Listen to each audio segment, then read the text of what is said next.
Programming. This is Lambda Calculus episode 19. And yeah, today I'm not doing, I guess I'm not doing NixOS discovery. I'm just going to do a little bit of Lambda Calculus. And yeah, this is also 20 open world ambient game tracks, music pack, no copyright, Alka Crab. It's kind of a nice, I'm kind of sponsoring what's the word? Fantasy fairy tale, 15 tracks. Nice. So this is actually copyright free and it's nice. It's, it's nice.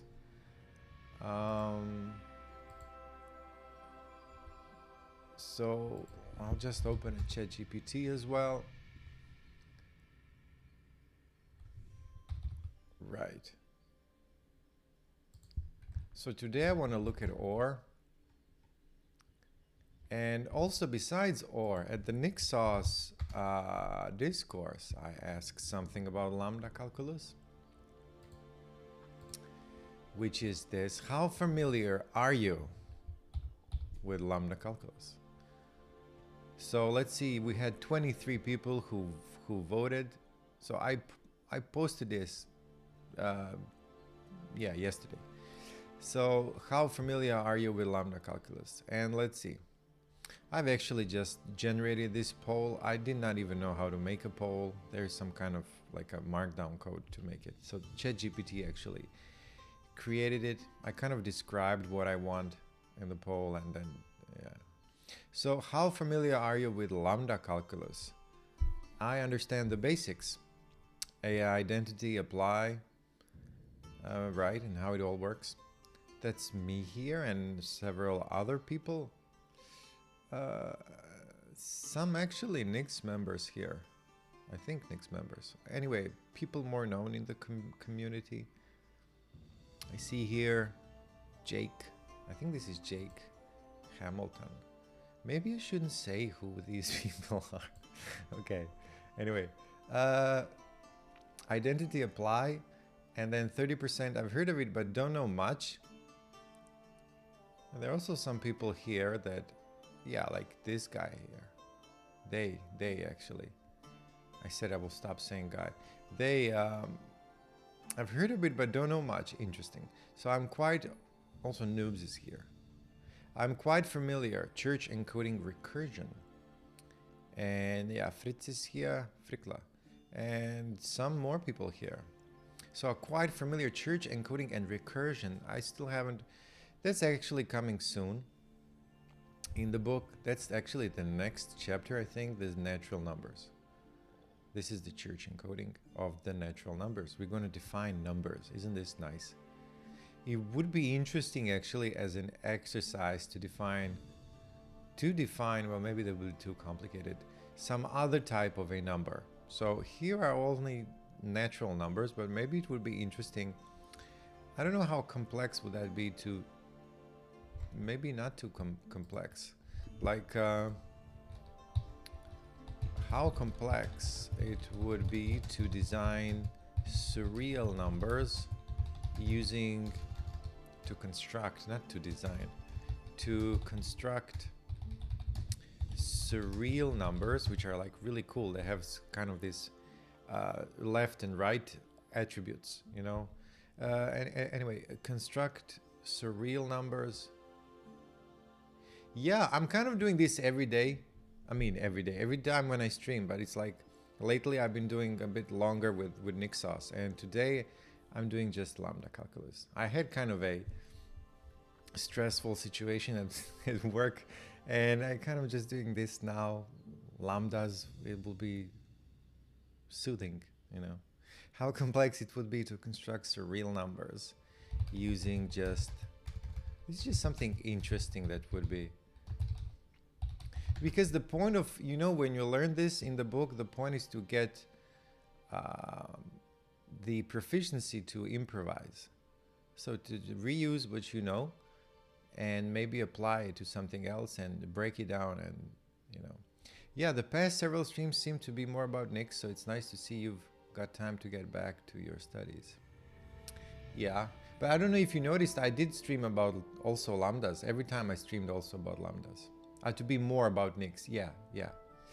Well, I engaged more with the community, so that's nice.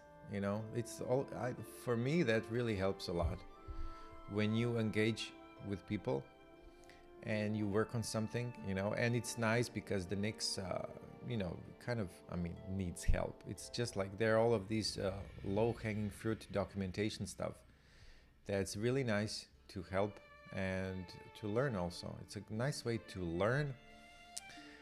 Yeah, so it's nice to see you've got time. I read your blog.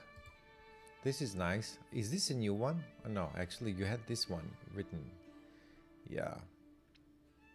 It's nice. It's great. Enjoying the process. That's it. That's the most important thing, right? How? I didn't read it, man. I didn't read actually this one. So it's been half a year since I started blogging. Now I'm reading your blog on my stream. So I thought as a celebration I'd make one specifically to try and help other people who may have trouble in motivation and being productive. Nice. I credit the authors of Atomic Habits and The Hidden Habits of Genius with providing me with the knowledge and insight. Oh, that's why the genius thing, I remember you were asking something about that. Or maybe even wisdom when it comes to productivity. Recommend both of these books to people who are looking for inspiration and motivation towards being a more productive person. What I gathered from these books is that you should try to put yourself into the mind of the person who you want to be. This doesn't mean try to imitate. More so is the idea of, if I want to be a professional software engineer, what would I be doing with my time? Yeah. So could you say like to be inspired by someone? I don't know. Is that a good word? And the answer to that would be either programming or reading about programming. The idea is that you try to change your mindset to be in the perspective of your ideal self. Yeah. Find blogging very helpful for expressing my thoughts and what's going on. Keeps me accountable to make sure I'm constantly moving forward. Yeah. Yeah, it's great. Yeah, when I blogged more but it's a different, I'm not saying which yours or mine, I mean, was better or not. I've noticed a lot of things improved in the sense of my work actually improved, but I would blog exactly what I was doing. Like let's say you're doing something with Zig and you're kind of blogging about what you're doing. Not exactly each step, but more like commenting. Let's say you do 10 steps of something and then you comment and you put code blocks also. That's what when I started to do that, I ended up blogging so much. You know, you could end up making a really long 10-page blog post. But on the other hand, also what you did more like a very summary of how you feel or something. That's great too. I mean, I hope this doesn't sound like I'm saying which one is better, but yeah. So actually that brought me to streaming. So in a sense, streaming is just going more zooming into that kind of blogging style. What would a healthy person eat? Yeah, this kind of thinking changes your perspective from your mindset that you're trying to change into the mindset of the ideal person you'd like to be. Expressing what you're trying to do is actually a very helpful technique for constructing ideas. I read The Pragmatic Programmer. I never read that book. I know that book. I never read it. I since 20 years I heard, you know, people rambling about this book, and the author advised on getting like a duck. Oh yes, or a toy that you would try to explain what you tried to do. Yeah, but now we have Chat GPT, Duck GPT. Well, it's a different kind of a duck, but yeah. Yeah, I remember that duck thing. And we sometimes do that. Well, you know what? You could imagine talking. I guess, well, it depends on, I guess it depends on one's capability. And I use the word capability in the sense that not that someone can or cannot do, but how capable you are. Like you have a problem or something and you visualize yourself talking to the problem, or even you visualize the problem. I guess you could do that, but maybe that's too weird. Well, no. Then that will fuel your desire to become a better at your craft, acquire an active taste for learning. Successful people are the ones who combine a curiosity with a desire to learn. They often support each other. The more you want to learn X, the more curious you'll be about it. Don't be afraid of failure, embrace it. All the successful geniuses or highly successful people such as Newton, Mozart, Picasso, Steve Jobs, Bill Gates, they risked failure. They risked failure? Yeah, they risked it. Yeah, I don't know. I guess I wouldn't use this term, they risked it, but yeah, you could say that. They risked something not being the way they wanted it to go. They risked something not being the way they wanted it to go. I think maybe that's because I'm not a native speaker. Maybe I don't understand the sentence. They risked something not being the way they wanted it to go. Oh. And if we want to be successful, we must risk failing too. Part of learning is failing, and as such is very important in the attempt at being successful. Lastly, don't try to start too big with your goals or desires. Just like in programming, give yourself smaller, more easily achievable tasks. Makes it so that you're less apt to fail. Such will boost your ego or confidence in over time developing more complex or bigger goals. So anyway, I hope this inspires people who may have that fear of failure, about having trouble finding motivation. If I can even help one person, I will have considered this a success. Well, that's nice. That's very nice. Very nice. Yeah. Well, nice. What was I doing? Yeah. Well, failing, it's, I guess, you know what? It depends what you do after the fail and before the fail, It depends if you define it as a fail. Because you may end up like, look, it's like, okay, you could say I maybe look like a fool here, trying to learn this Lambda Calculus in so many videos. But in a sense, I'm failing all the time and commenting on those fails, and basically I'm learning. I guess what's important is after the fail, when the fail happens, how do you respond to it? That's what defines, I guess, your approach. And if you respond to it in some, I guess you could say, skillful way and with some understanding, I also don't think, I just wanted to say that, if you approach it with understanding, and you kind of, you still follow along, then the fail is not a fail. It's just, it's like you go out and then someone stops you. It's not like you're not going to be, oh, I failed, It's like something happens. It's like in life, which is great also, like things happened. But it's how we react to it that maybe describes it as fail. Success can look like fame, money, teaching. Yeah, and also success can look like you being a kind person. That's success too.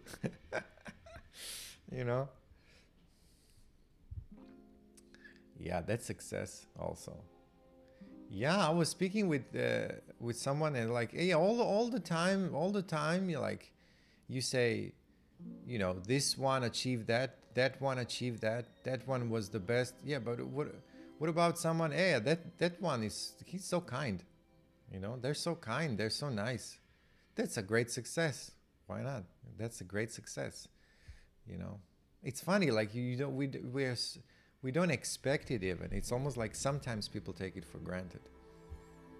Oh, of course. I mean, but that's success. Yeah, like they say, like your son, like what do you want him to be when he grows up? I said, well, I hope he'll be a nice person.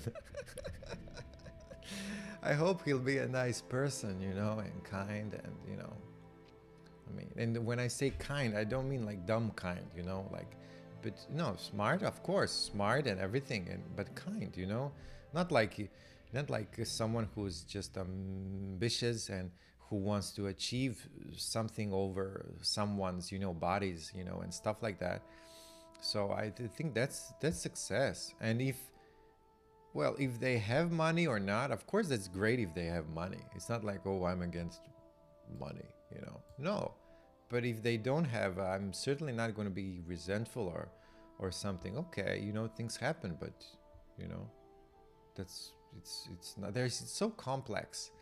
It's so complex, you know, things really happen, and it's not just it just happen, you know. Things are too complex, you know. There's also like one Bill Gates, but there are so many. And who's Bill Gates, you know? I mean, yeah. Or Mozart, you know? I know a bit about him. I'm actually trained classical musician, so I know a bit of Mozart, you know. And he's been he trained a lot, but he had a very, you know, he was training since he was like 2 years old. Yeah, succeeding as a parent means instilling good values into your children. They're your legacy. But I'm not a parent, so I can only speak as someone who has grown up with different challenges. Well, you know, I guess you could say you're your own child. It's not the same thing, but yeah, you're trying to instill good values into your own self, you know. So your self is your own legacy. You are your own child. No, okay. Yeah, I don't know, I guess. Yeah, but still, you know, we all have our um, we do the best we can, you know. Or or is a binary operator of the form. I kind of like this. I hope this Lambda Calculus thing is going to have like 600 episodes or 1,000 episodes. It could be. If I talk like this long, it could be. But why not? Why not? I mean, I think I said this already, like Lambda Calculus videos are way too short. Way too short and like passive in the sense that they just describe how the substitution works and everything, and that's it. And like, bye bye. It's almost like you meet someone, say, you, hi, I do this, I do that. Well, nice, okay, ciao, you know. But wait, let's spend some time together, you know. Let's feel each other. You know, like, but let's spend some time. Like, you spend time with this and you see how it works, because our brains are so, or maybe they just, I don't know, me, I don't know. But it probably has to do with the fact that I'm a musician. So you do spend a lot of time, like at a certain level you understand something, like theoretically you can understand something, technically as well, but your hands are like a person who you have to repeat everything. Like, it takes so much time for the fingers and to really learn the movements so that you are able to forget about them. That's what I guess what I'm trying to do with this Lambda Calculus. Why am I going so much with this and or and going back? Because I see when I play it in my head, I cannot really dance through it. Were you planning on moving on to, after you finish the Lambda, I decided to tack on another project, which is a simple Lisp interpreter along with making a small operating system?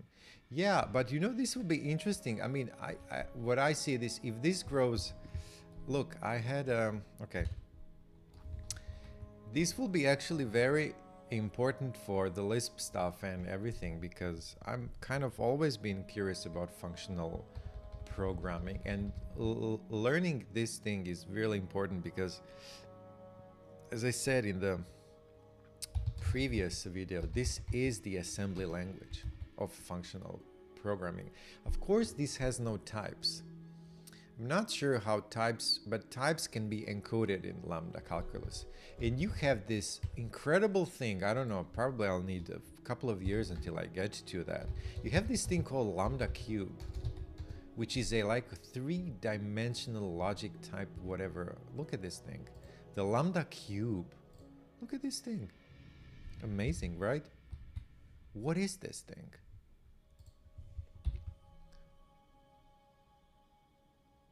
Can you believe this? So I think now a flashbang. What do you mean a flashbang? I'm thinking of two things. A flashbang, you remember something from before, and my Counter-Strike days when I would throw a flashbang. And then flashbang. Flashbang. What?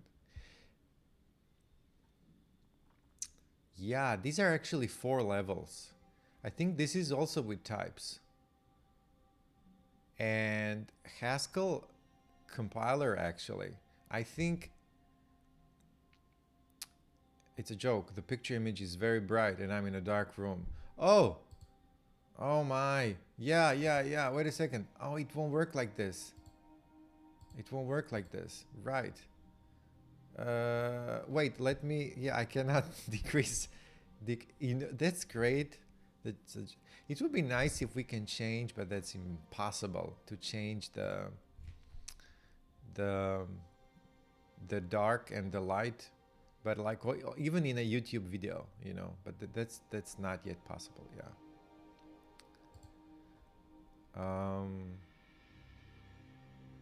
So this lambda cube is something very interesting. I don't know if I can look at. Oh yes, the X is types that can bind terms corresponding to dependent types.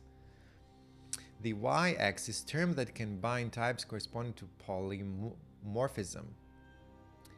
So allows a single piece of code to be given a generic type. Yeah, I guess like the identity type itself is basically polymorphic because I think that would be the most simple way. Like identity 2, well, I don't have it. Okay, load functions. So I could do identity 2 is 2 and identity string, I don't know, is string. So that means that it's polymorphic, this function, because it can take a string and maybe that's actually a very simple explanation. That's not even. And Z-axis types that can bind times corresponding to the binding type operator. Yeah, I don't understand this much, but I know the first level is not even this. So educate me. Lambda calculus something one could write an interpreter for. Is lambda calculus something one could write an interpreter for? Yes.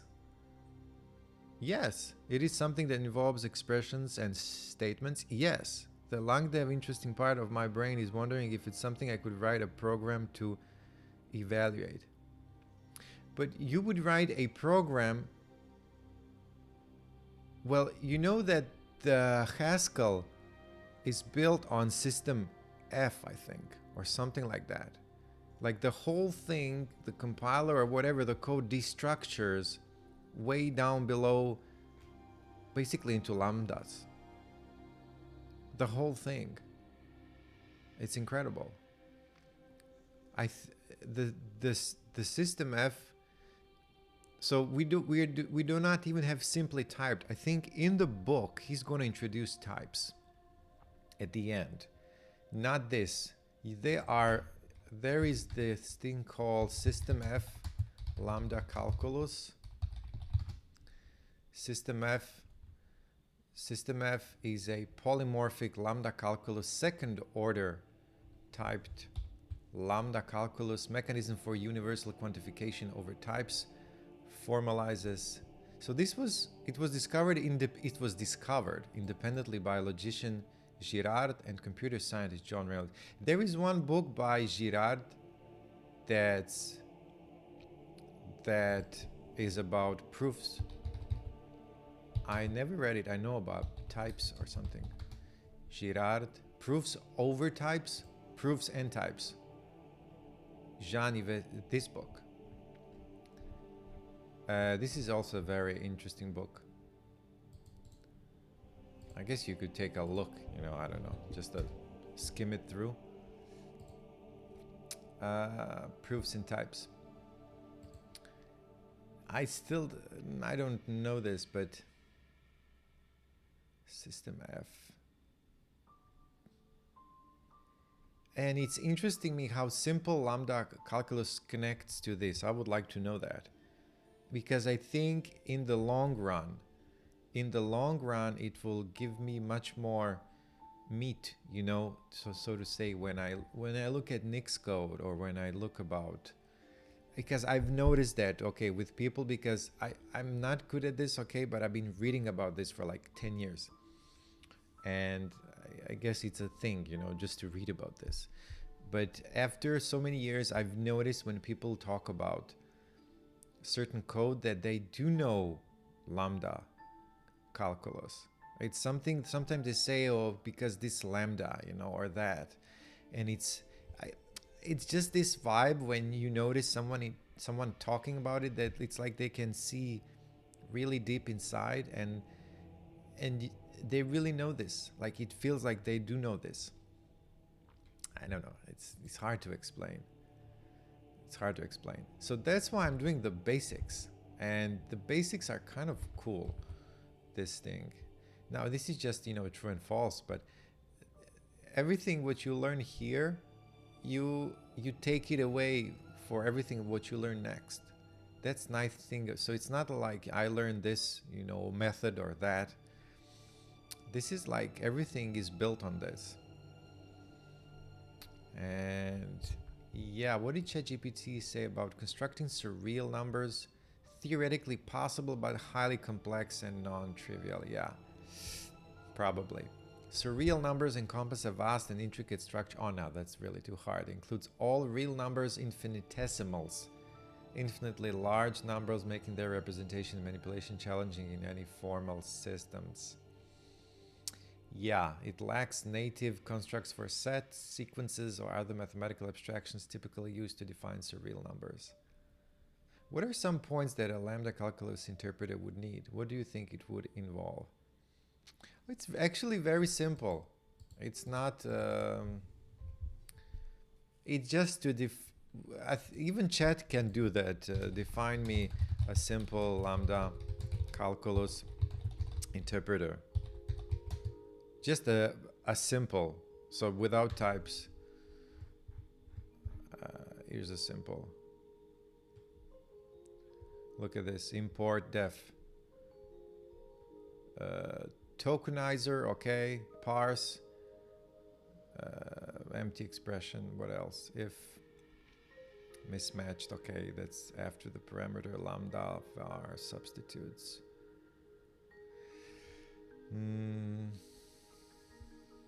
Substitutes, I guess the substitution rules. They are the beta, there are two rules, alpha, the beta, and eta. 3 substitution rules. And how you apply it. And that's it. This is it. I mean, I guess you can find it.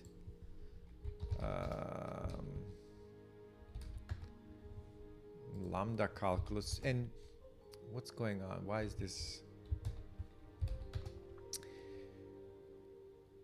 What do you think? What are some things that lambda calculus interpreter would need? Simple lambda calculus written in C. I don't know. Written in C. Look at this.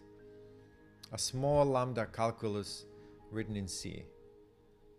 You could maybe check this out. Maybe you'll understand more.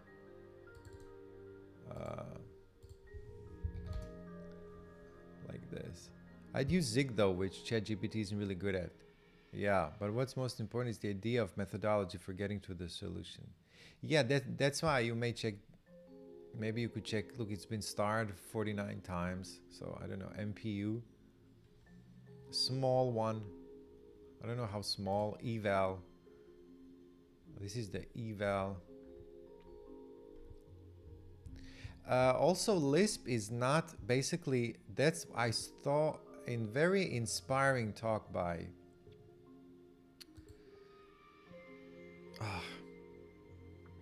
Taylor, functional programming. Taylor functional programming. What's his name? John Taylor. Oh, I forgot. Dave Taylor. No, David. David Taylor, functional programming, lazy. Dave Taylor, David, I can't, lazy Taylor. David, no, I forgot his name. I don't, David. He wrote the Miranda, yeah, Miranda language. Turner, David Turner, yeah. This is a great talk that you, this is a really cool talk where he talks about lazy evaluation and stuff. David Turner, and then functional programming, Project Stargate, some history of functional programming languages, the history of lazy functional programming languages. Here is the talk where he said that Lisp was not actually based on Lambda Calculus, but on recursive functions. I'm not really great at, I'm not good at explaining this, but this is a very cool talk. What did I just copy pasted?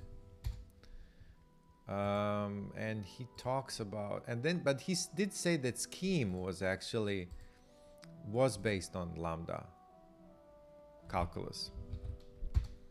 So Scheme was, so basically if you go through that book, Structure and Interpretation, that one was based, and I think you could write a Lambda Calculus interpreting Scheme also. Dave Turner, he's kind of a big name in functional programming, especially lazy.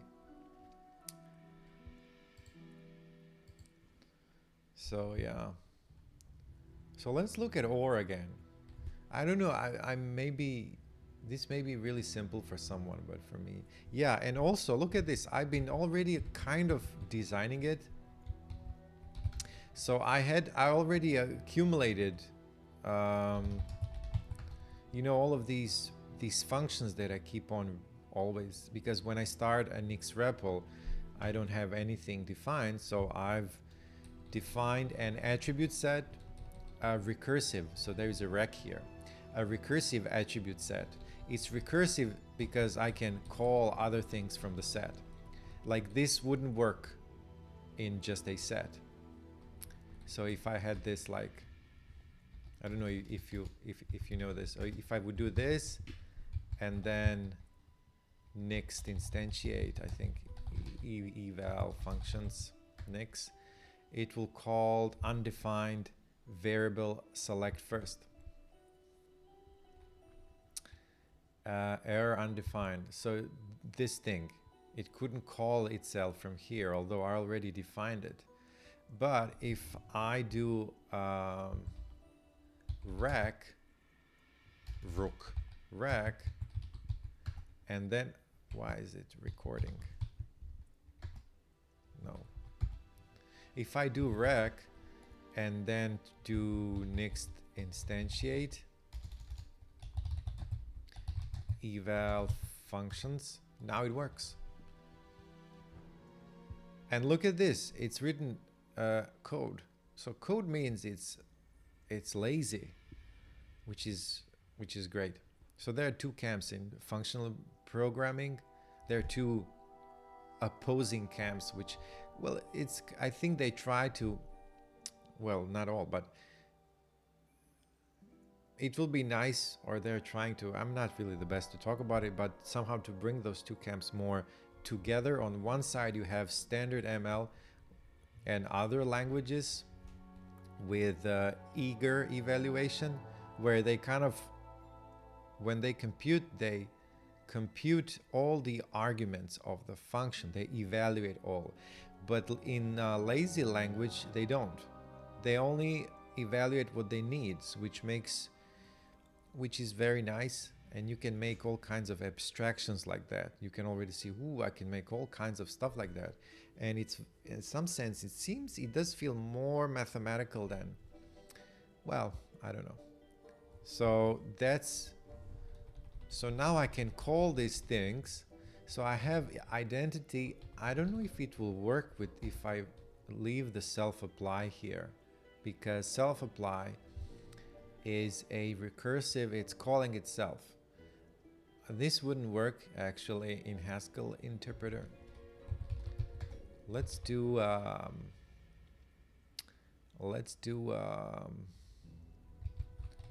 nix instantiate eval functions. It does work.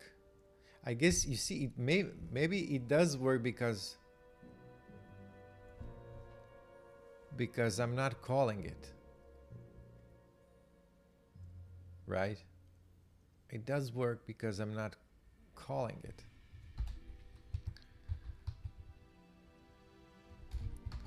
Let's go to nix REPL, and I'm gonna load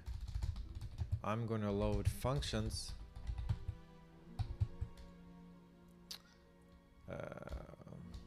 Why is this thing load functions nix? Okay. So, but you see, as you said, in some sense, once I build the numbers and build everything, in one way, the way I'm studying this, I am building a Lambda Calculus interpreter while learning it. I guess then I'll have everything, defined.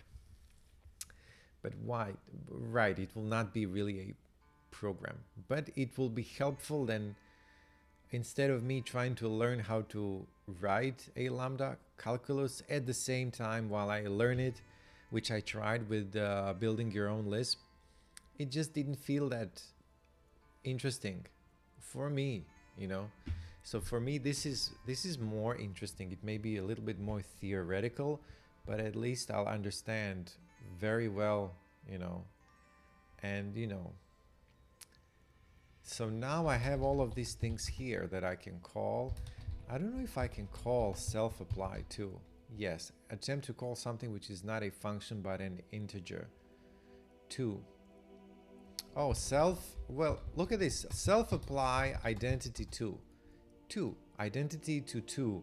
Self-apply. And apply identity to 2. Attempt to call something which is not a function but an integer 2. Interesting that this not apply, because apply is AFFA.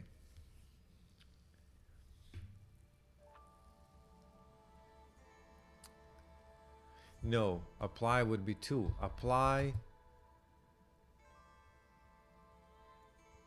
well, apply plus, apply 2. Apply plus 2. Apply identity 2. Interesting. Why is this? I have 2 heads.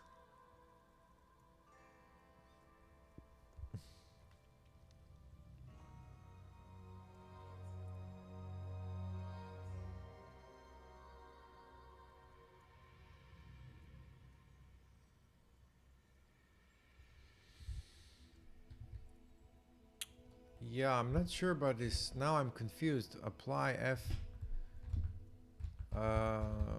What's going on now with this?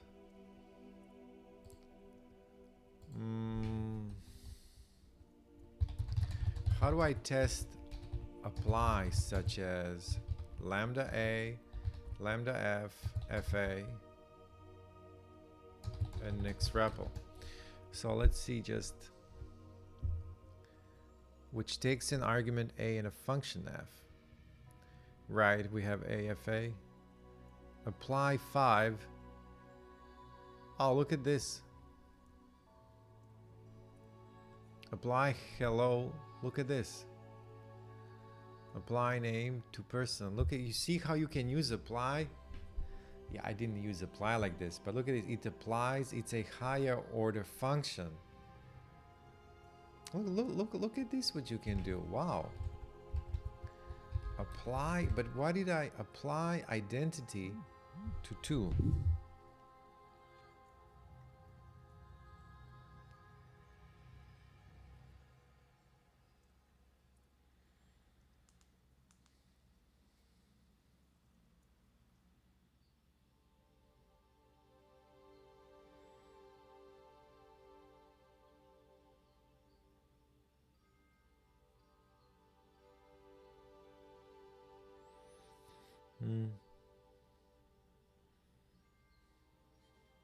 Isn't this great though? Look how it's defined. It's like you don't define, you just define it by what it does. Apply F to A. Apply hello. Apply 5. Wait a second. Why did I apply? Why my example of apply identity to does not work?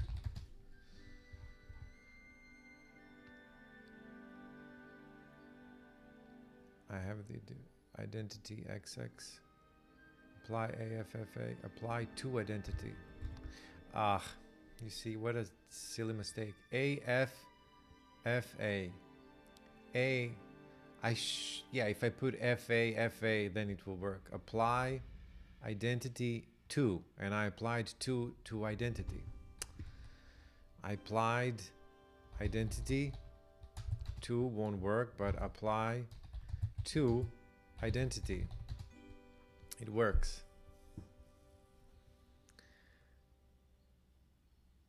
Well, now I'm looking at something else. It would be nice if I had identity to. Apply identity to. Maybe this is not a good way to define. You see, maybe this is not a good way to define functions. Let's look at apply. AA, AAA, FA. But yeah, you see, now you can talk about this like in its curried form. It first takes the argument, then the function, and then applies that to the function. Yeah, I wonder what's more correct. I wonder what's more correct, to define apply as A, F, FA, or with F, A, FA. So both definitions are correct, but serve slightly different purposes. Conventions. Apply AFFA. This version takes the argument A first and the function F second. Apply to this. It's just weird to have the thing that applies to this after the variable. Matches a more data first style, which is intuitive in some cases where you already have the value and want to apply different functions to it. Feels natural in scenarios where you think of applying something to a value, maybe. Disadvantage, less convenient for partial application if you want to predefine apply with a function and later provide arguments. You can't easily define double using apply like this. Double apply XX times 2 not valid. Oh, interesting. Yeah, because I would have double.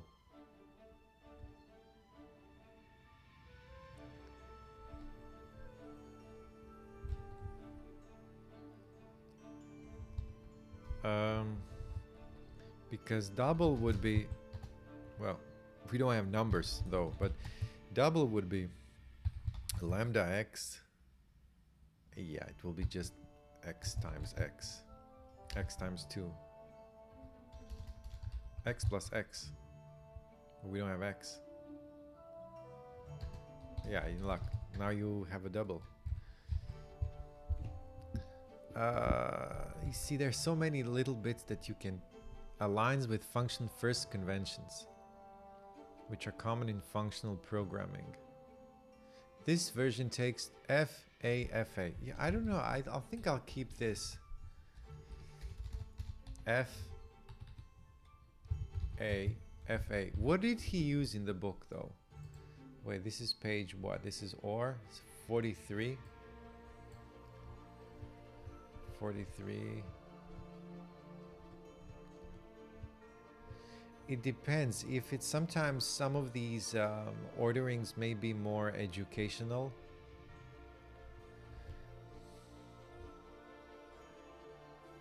Expression, name, function, application. Lambda x dot x, first, second, first. FAFA.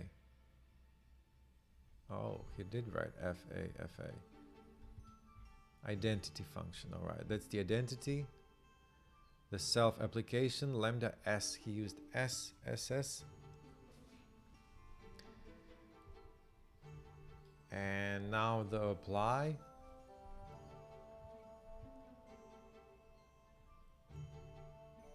Function application. Consider the function function argument function argument. Yeah, I was actually that's actually better. AA. But then ABA, ABB, right? You don't do BAA. I guess only if you had a function you would put it first. Really, see, you could, it's, I don't know, it's a tricky question. Select second, it takes the first, the second, and gives back the second. I think this is the reason why it takes the first. Or here, A, B, F, and then FAB. This is the reason why I put A, F, FA. Okay, so he does the function argument in the heads and the body function argument. And what does he do in the make pair? I think he will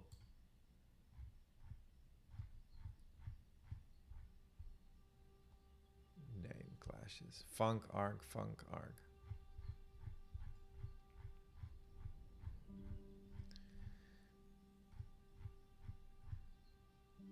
And this is great stuff, actually, to do this lambda calculus.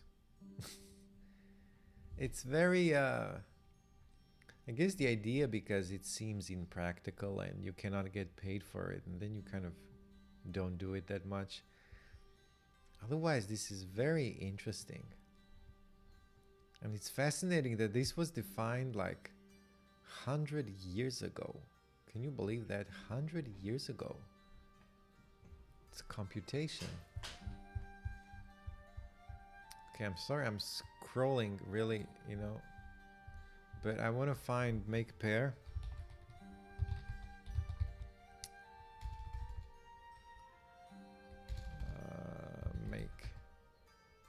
Make pair. Exercises. I want to look what he did with make pair.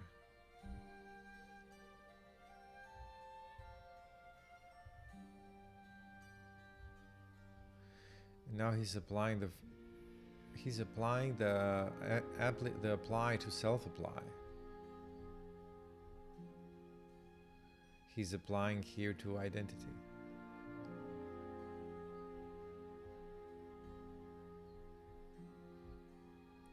Free and bound variables. Why cannot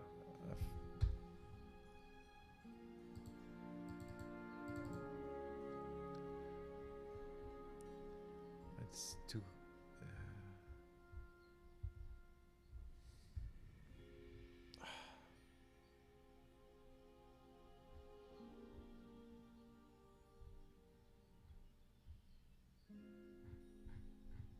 why is this taking so long for me to find make pair?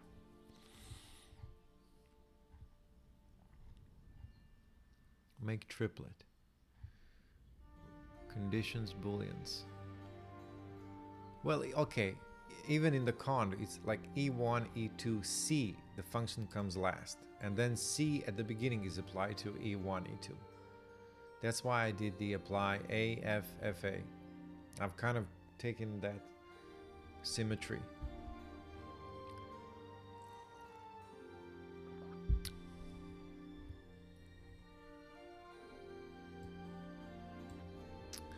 All right, I'll go to 43. Hope you're not sick of all of this. If you're still watching, too much scrolling. Okay, or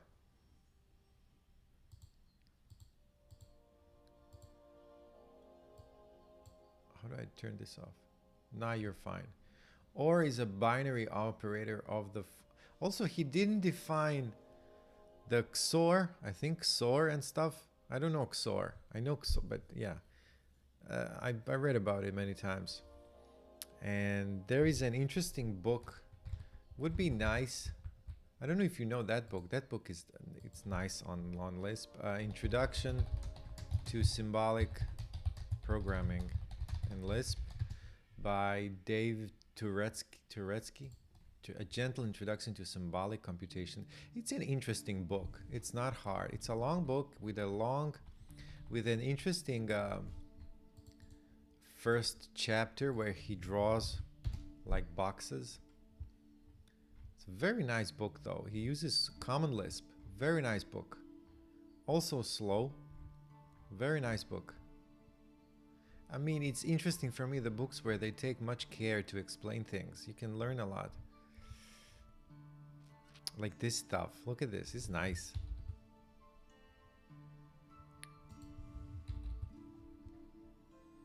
Oh, I can increase the font of the chat. Isn't that a surprise? Equal P. He really defines a lot of these things. It would be interesting if he did the bools. Look at this. How did he do the bools? Boolean functions whose inputs and outputs are truth values, meaning T. And there is like the sixth chapter. He explains recursion using the old style using dragons. I think that was the Unix way of explaining recursion or something. He using that story of dragon, where a disciple comes and anyway, it's a great, really, you should check out the chapter. If you're not familiar, that's one of the famous ways how you explain recursion with dragons, and and how they eat bread and how they, I don't know, but I have to reread that chapter. It's a nice chapter. Boolean functions are functions whose inputs and outputs are truth values, T or nil. So in Lisp we have nil. Already encountered Boolean functions under the name truth functions in previous chapters. Boolean comes from George Boole. Logical functions. Define logical XY and XYT. Yeah, he just defines it in Lisp and then he uses it. So what we are doing is defining AND. We are actually defining AND. Look at this. He's kind of reusing AND. It must be given two inputs. This is a minor point because we can always nest or cascade several of them. Logical AND returns only the logical values T or nil, nothing else. Yeah, I don't know if this is useful now for truth tables, logical. This, I remember this, De Morgan's theorem concerns the interchangeability of AND and OR. This will be interesting to try in Lambda. So there is this De Morgan AND and De Morgan OR.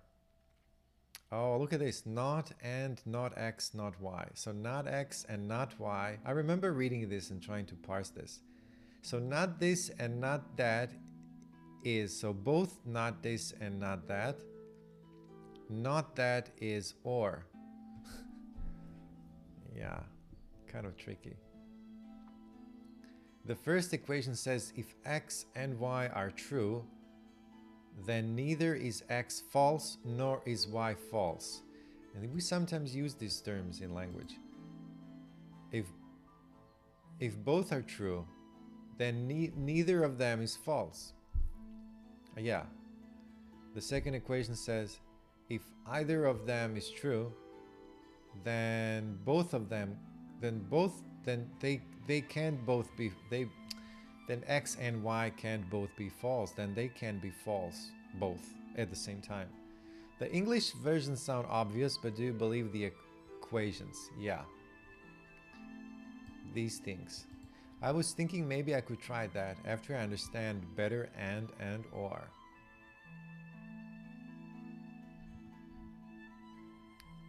Oh, that's again white thing. Yeah. Okay.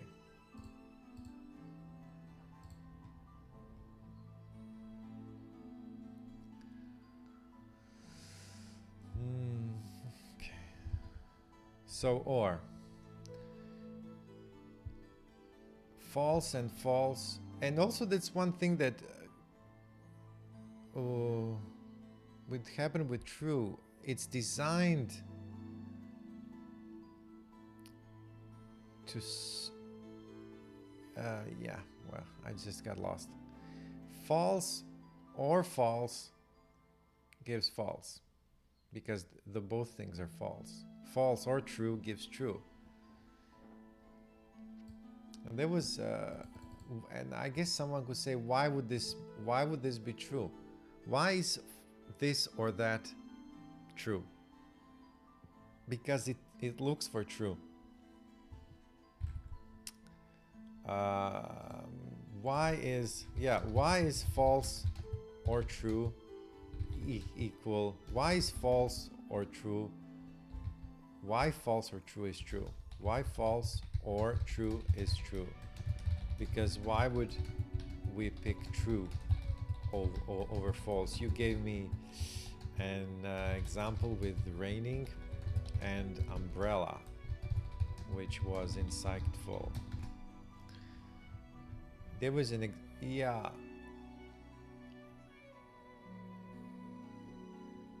If at least one of the operand is true. The or is defined as being true if at least one of them is true. False or true evaluates to true because there is at least one true. Imagine you're deciding whether you need an umbrella. Condition A, it's raining. This can be true or false.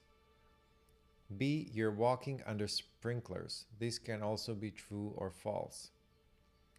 Condition A is false, not raining. But condition B is true, there are sprinklers. Do you need the umbrella? Yes, because sprinkles will get you wet.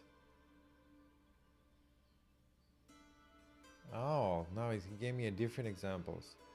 False or true means you still need the umbrella, so the result is true. And he said first, I think they said, it's not raining, but it could rain or something, so you will still gonna bring the umbrella in case it rains. That's the or example, because maybe it will rain. Maybe it's not raining now, but the weather forecast said that it will rain. So you bring the umbrella, that's the true. And that's why the output is true. Why pick true? Or does not pick one value over the other. It checks if at least one condition is true. Oh yes, you see, that's another thing that I do sometimes wrong. It's not about picking. That doesn't really sound well formed. It checks if at least one is true. The true result reflects that there exists at least one true. Okay, but let's look at the lambda again, because I think it's also not the correct to just go too much into whys and to really see how it's defined. Note that if the first operand is true, then the final value is true. And otherwise the final value is the second operand, so we could describe this using the conditional expression as. Now, the way he goes from the truth table to this, it's kind of a little leap. If x, and I forgot actually what this means. So if x is, the way you read this, if x is true, then true. And this means if x is false, then y.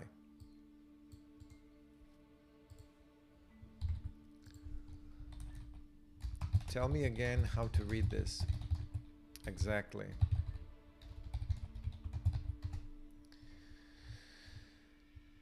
The ternary operator x, the ternary operator is a shorthand conditional expression commonly found in programming languages.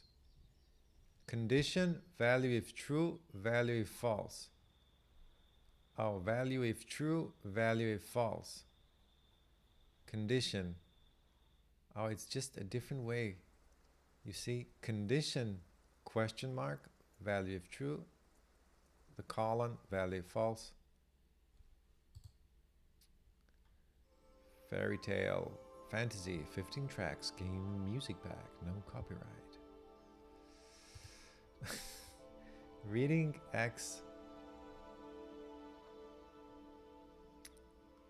The value expression returned if condition is true, the value expression returned if it's false. Yeah. If x is true, the expression returns true. So using selectors, If the first operand is true, then select true. But so the thing is with selectors, yes, with selectors, with these guys, next REPL. So select first with head 1 and 2. Oh, again I have to import. Load functions. So select first 1 and 2 selects 1. So a lot of these selectors are very powerful, I guess. It's a very powerful idea. Using selectors, if the first operand, a lot of these things are defined in terms of selectors. Using selectors, if the first operand is true, then select true. And if the first operand is false, then select the second operand. Yeah, it's still hard for me now, like even after one day, how do you get to this? X and Y, cond true, Y, X. So now he's, okay. It's a bit better, you see, every day you feel a little bit better because he's introducing the heads here and he's reusing this definition. So if the first is true, let's look at the table. If the first is true, it checks. If the first is true, then true. Then true. Okay. If the first is false,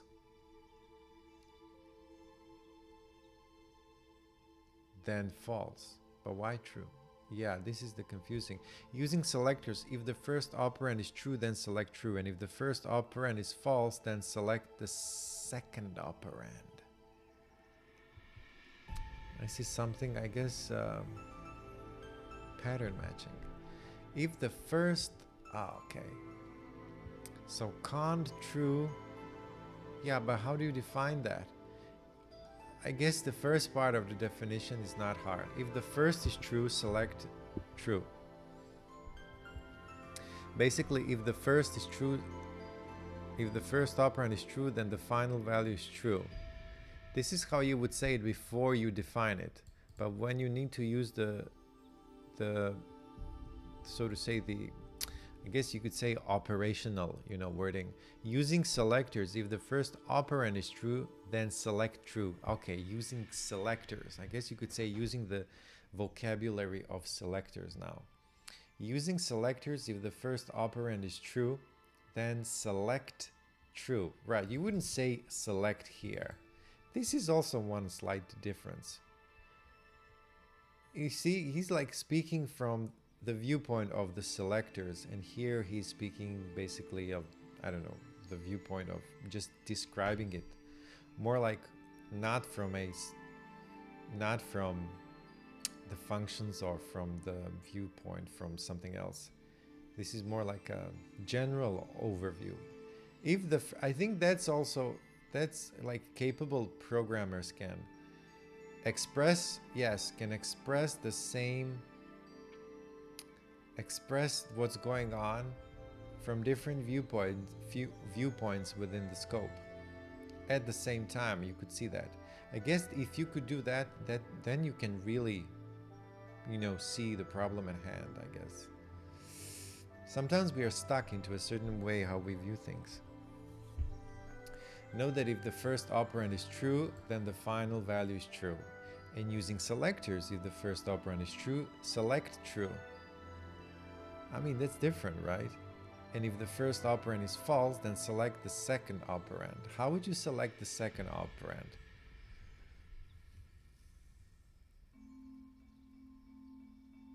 Oh, he's not defining it.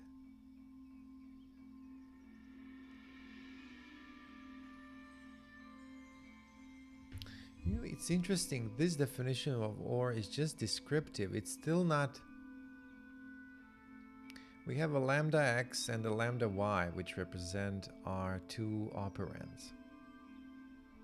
And we define them, so we define our function first with those two heads.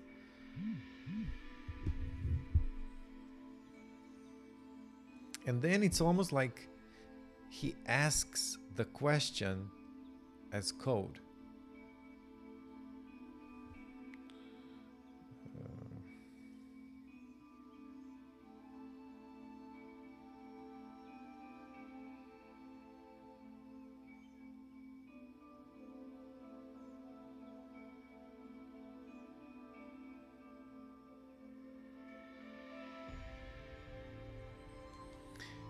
That's nice. Like the way you, that's what I've noticed also with functional programmers. You know, you just, well, I guess maybe not with them, but the way you speak can easily be translated to code. So there is more like, there's not much difference. So I guess it would be nice if you could talk to ChatGPT and ChatGPT writes code and you speak like code. Yeah, but like, anyway. Or, so you have two heads, lambda x and lambda y, which are the two operands. And now he basically asks this: if the first operand is true, then select true. Why did he write y? And if the first operand is false, which means this will be false. So it's not like he's not defining it twice, like if true then this, else that. We have an interesting soundtrack now going along with this. Like Lord of Harry Potter, you know. If the first operand is true, select, why is it y here?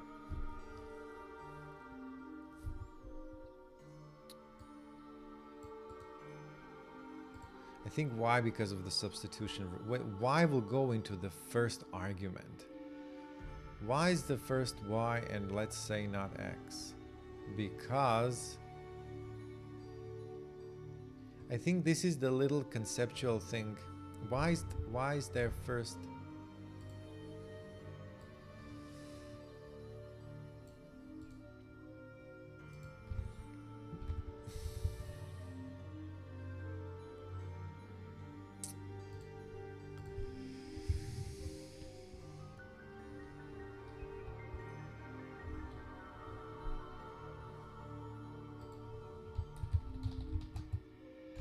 Explain. I don't understand.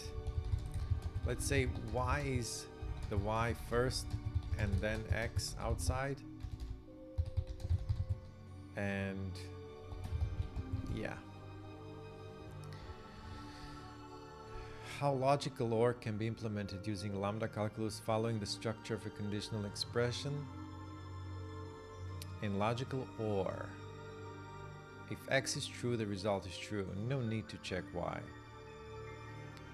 Otherwise, the result depends on y. This nice thing about chat also, you can really phrase things in slightly different ways. That's helpful. The result, otherwise it depends on y. That corresponds to the conditional logic. If x is true, return true. Otherwise, return y. If x is true, return true. Otherwise, y. Right? Okay. If x is true, return true. Otherwise, y. But x is the first operand, a value representing either true or false. You see this? And y is the second operand, another value representing true or false. Con, the conditional function that decides which value to return true, the constant true in Lambda Calculus. So basically true is select first and con is make pair.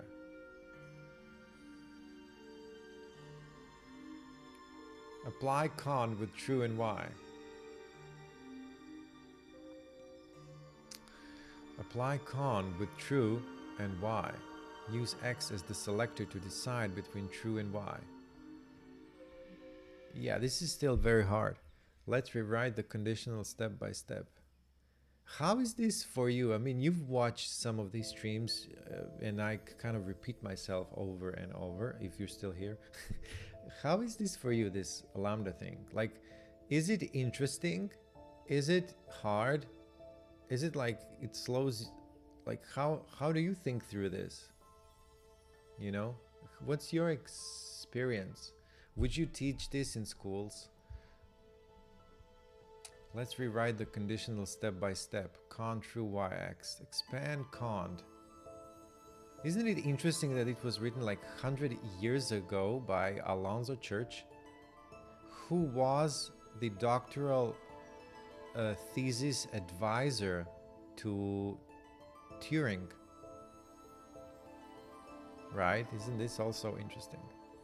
It's somewhat interesting. I'm working on an interpreter for it right now. Might be putting too much stuff on my plate, but it seems like a fun project. Yeah. Oh, nice. That's really cool. Yeah, it's fun. It's fun. And it's, I don't know, it really, in an indirect way, it helps with how you think about things.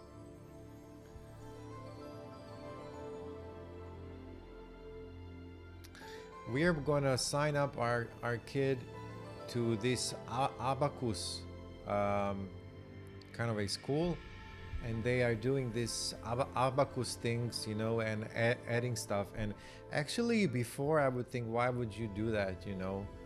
It's like so mechanical and kind of, it's mechanical in the sense that, you know, thinking about numbers like that. But then I learned more about it, and I saw in Japan they do this. They do this a lot in schools, and it's very good for cognitive development. Not so much as to, you know how to add numbers, but it helps because a lot of the parts from your also hands and brain and everything get applied to these kind of operations, and the students have developed just great cognitive, you know, abilities. And yeah, it's something interesting, you know. And maybe in that sense, I'm looking at this calculus thing, that it's kind of helpful to do it, even just a little bit every day. I mean, every day, like to learn about it and, you know, to do it a bit. It's very helpful. It's not like I'm going to do Lambda Calculus as my daily job, you know, but conditional count, okay, is defined as the three inputs E1 true case, E2 false case, and C condition return CE1 2.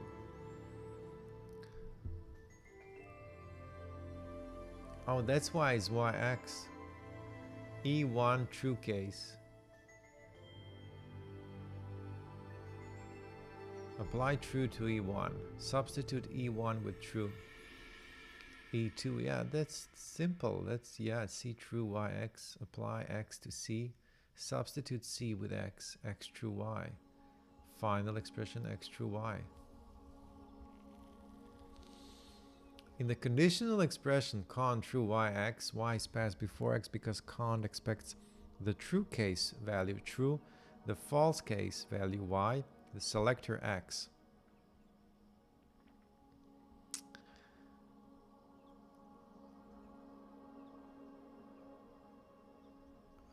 It's somehow still confusing. And it's confusing because I think I'm trying to parse too many things. I'm trying to parse it in my head. I should solve more things.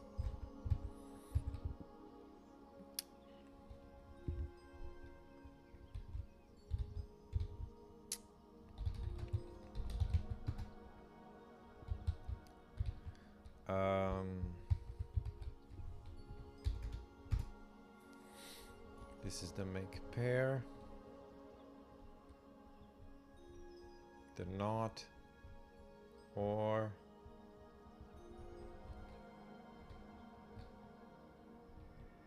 so we said that or has x and y, con true yx. We define it as con true yx, and we define and here as xy false. And we define con y false x. And not is con false true x.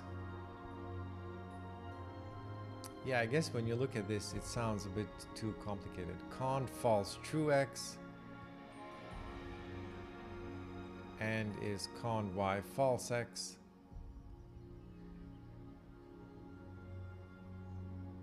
And or is con true yx.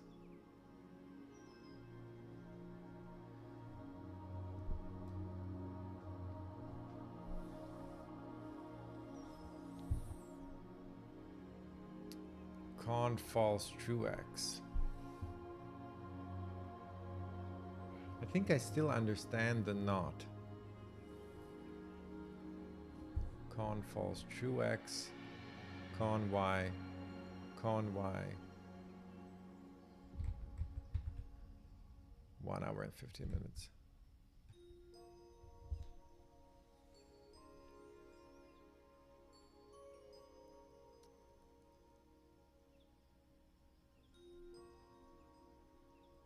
Yeah.